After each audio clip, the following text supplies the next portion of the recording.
6వ కీర్తన 6వ వచనం. అందరం చదువుకుందామంటే కీర్తన 6వ వచనం అందరం కలిసి.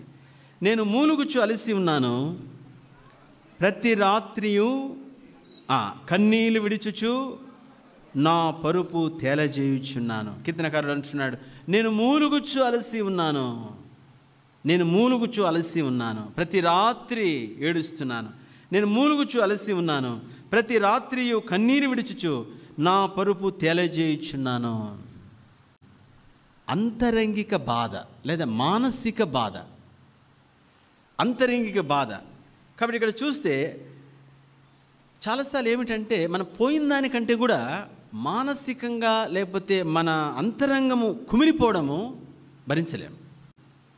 మన మనస్సు గాయపరచబడితే, మనస్సు వేదనలో వెళ్తే భయంకరమైన పెయిన్, చాలా పెయిన్. కాబట్టి చాలాసార్లు ఏమిటంటే మన అంతరంగ విచారం చూడండి, ఒక మాట చదువుదాము. 42వ కీర్తన 3వ వచనం. కీర్తన 42 3వ వచనం.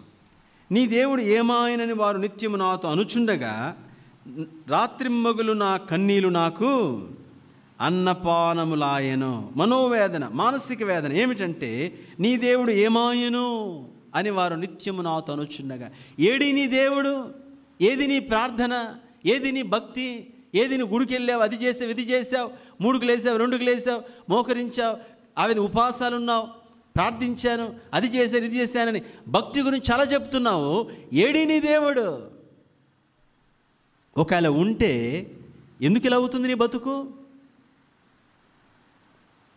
ఏడి నీ అనుకోసం ఇక్కడ కీర్తనకారుడు అంటున్నాడు ఏమని, నీ దేవుడు ఏమాయను,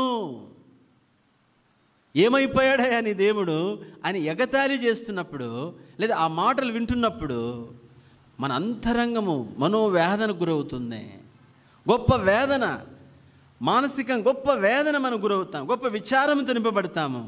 సోదరుడా, సహోదరి, బైబిల్ చెప్తుంది ఆ లోయలో వెలుచినప్పుడు చూడండి. ఇంకొక మాట చదువుదాం.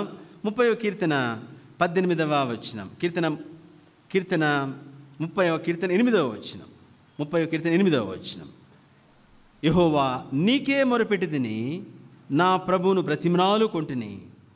నేను గోతిలోకి దిగినడెలా, చెప్పండి, నా ప్రాణము వలన నా ఏమి లాభము. నేను గోతులోనికి దిగినడెలా నా ప్రాణం వలన ఏమి లాభము. కాబట్టి కీర్తనకారుడు ప్రార్థిస్తున్నాడు, యెహోవా నీకే మొరపెట్టితిని, నా ప్రభును బ్రతిమలాడుకొంటిని.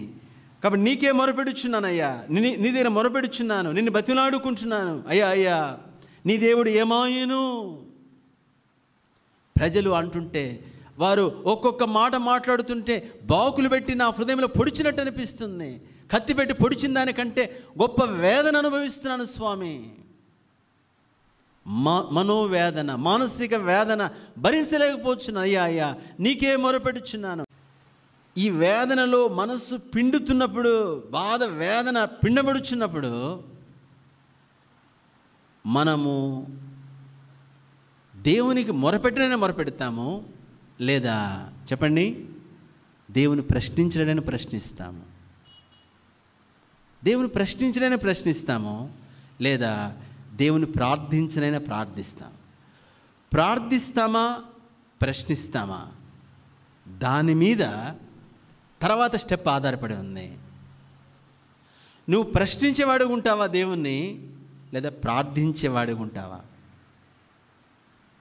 చాలామంది ఈ స్టేజ్లో ఎక్కువ మంది ప్రశ్నిస్తారు, ఎక్కువ మంది దేవుని వదిలేస్తారు, ఎక్కువ మంది దేవుని దూరం అయిపోతారు. ఇంకో విధంగా చెప్పాలంటే దేవుని దూషిస్తారు కూడా. దేవుని దూషిస్తారు. దేవుడే ఉంటే ఎలా ఎందుకు జరుగుతుంది, దేవుడే ఉంటే నాకెందుకు ఇలా అనుమతించాడు, నేను ఏం చేశాను ఇలా జరిగింది, పక్కన మంది ముంచినోడు బాగున్నాడు, దోచుకున్నాడు బాగానే ఉన్నాడు, నేనెందుకు ఇలా అయ్యాను, నా బతుకు ఎందుకు ఇలా అయింది, దేవుడు నన్ను ఎందుకు ఇలా చేశాడు, అసలు దేవుడు ఉంటే ఎందుకు ఎలా అవుతుంది, అసలు దేవుడు అనేవాడు ఉన్నాడా? సోదరుడా, సహోదరి, ఈ బాకా లోయలో నుండి వెళ్ళొచ్చినప్పుడు ప్రశ్నించబాకు, ప్రార్థించు. అది ఏ పరిస్థితి అయినా కావచ్చు. ప్రశ్నించబాకు. ప్రశ్నిస్తే సమస్యలోకి వెళ్ళిపోతావు. ఇంకో మాట చెప్తాను, ప్రశ్నిస్తే నువ్వు దేవుని సహాయం చూడలేవు, ప్రశ్నిస్తే నువ్వు దేవుని చూడలేవు, దేవుని సహాయాన్ని చూడలేవు. అయితే ఆ లోయలు నువ్వు ప్రార్థించగలిగితే అప్పుడు నువ్వు చెప్పగలవు తర్వాత ఏమిటంటే, దేవుడు కొండలకు మాత్రమే దేవుడు కాదు, దేవుడు లోయలకు దేవుడే.